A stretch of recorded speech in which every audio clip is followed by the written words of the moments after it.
दोस्तों, आज मार्केट में आपने एक गिरावट तो देखी ही है। मैं भी आपको दिखाऊंगा भी किस तरीके की गिरावट मार्केट में जो है देखने को मिली।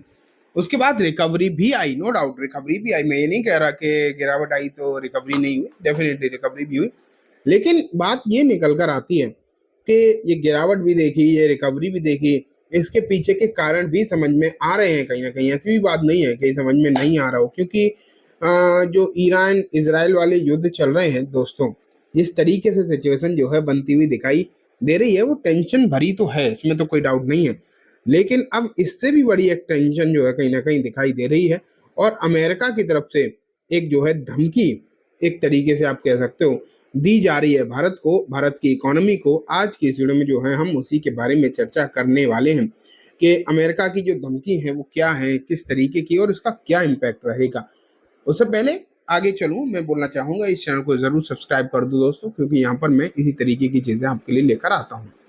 सबसे पहले आप यहाँ पर देखो निफ्टी में आज हुआ क्या।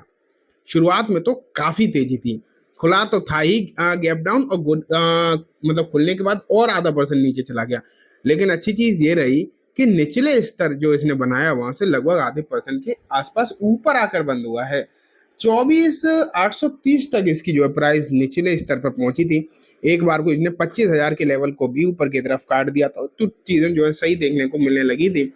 लेकिन फिर भी ऊपरी स्तर से भी अगर आप देखोगे थोड़ा सा नीचे आकर बंद हुआ। तो ये स्थिति मार्केट की रही है आज।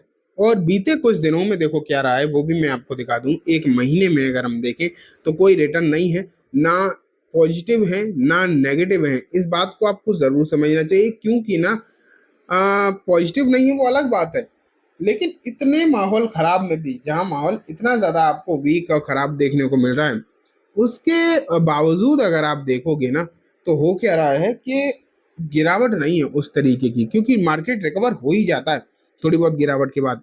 6 महीने के हालात भी देखोगे तो 5% के पॉजिटिव रिटर्न ही है। एंड जो इसने निचला स्तर छुआ 22,000 के आसपास का, वहां से 13-14% ऊपर आकर फिलहाल आपको मार्केट चलता हुआ दिखाई दे रहा है। लेकिन जैसे कि मैंने बोला कि अमेरिका की तरफ से एक बड़ी धमकी दी गई है भारत को। अब ये धमकी क्या है ये समझो आप।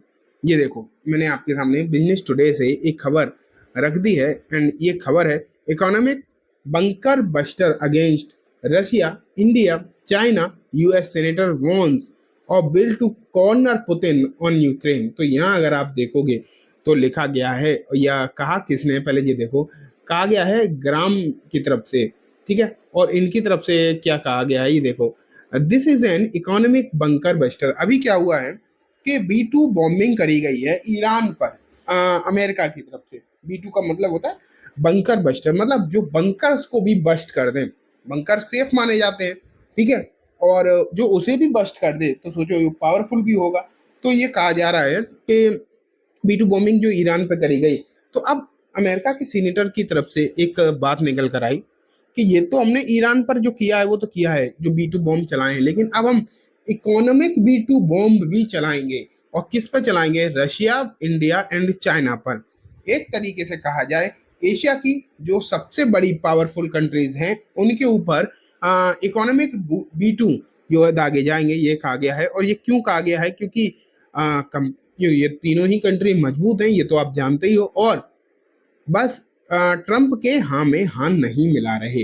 वैसे तो अगर आप देखो, पाकिस्तान का नाम भी इस लिस्ट में लेना दूसरों की बेइज्जती है, क्योंकि पाकिस्तान की इतनी औकात है नहीं कि वो इंडिया, चाइना और रशिया जैसे देश के साथ नाम भी लिया जाए।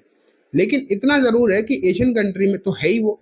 लेकिन अमेरिका की तरफ से वहां कुछ भी नहीं किया जाएगा, ये बात तय है। क्योंकि अगर आज के समय पर देखा जाए तो उनका पपेट बना हुआ है पाकिस्तान अमेरिका का, और ईरान की जासूसी भी करी है पाकिस्तान ने, तो ये भी आप यहाँ पर देख ही पा रहे हो। तो इसीलिए टारगेट किसे किया जा रहा है? जो ट्रंप की हाँ में हाँ नहीं मिला रहा। पाकिस्तान तो ट्रंप की हाँ में हाँ मिला ही रहा है। तो यहाँ क्लियरली लिखा है, American senator Lindsey Graham is pushing for the Senate vote on a sweeping sanctions bill he called an economic bunker buster targeting Russia and its top trade partner। ये इसलिए किया जा रहा है क्योंकि भारत का ट्रेडिंग पार्टनर है रशिया। और अमेरिका ने जब मना किया कि रशिया से कोई भी ऑयल नहीं खरीदेगा, तो भारत ने अपनी जो ऑयल बाइंग थी वो डबल और कर दी रशिया से, मतलब बढ़ा और दी, और इससे पैसा कमाया भारत ने भी, रशिया ने भी पैसा कमाया।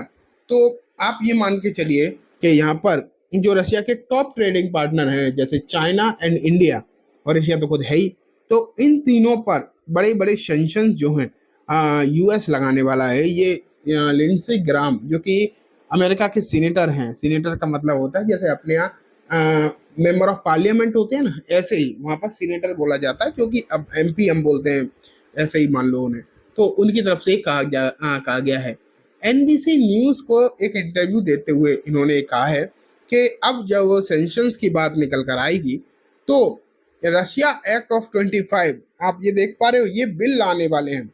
ये जो एक बिल आएगा प्रॉपर रशिया के नाम से, एक बिल आने वाला है अमेरिका में, अमेरिका के सीनेट में, एंड उसमें बड़े बड़े सेंक्शन जो है, वैसे तो अमेरिका पहले भी कोशिश कर चुका है कि रशिया पर बहुत तगड़े तगड़े सेंक्शंस लगाए जाएं, लेकिन अगर आप देखो तो अब ये बात फिर से निकल कर आ रही है कि रशिया पर तगड़े सेंक्शन जो है लगाए जाएंगे, एंड ये सेंक्शंस लगाए जाएंगे इकोनॉमिक प्रेशर डालने के लिए मॉस्को पर। मॉस्को मतलब रशिया की जो राजधानी है, तो उस पर इकोनॉमिक प्रेशर डालने के लिए, क्योंकि वो यूक्रेन पर जो हमला कर रहा है वो रुक नहीं रहे हैं, वॉर जो है रोका नहीं जा रहा है, इसलिए।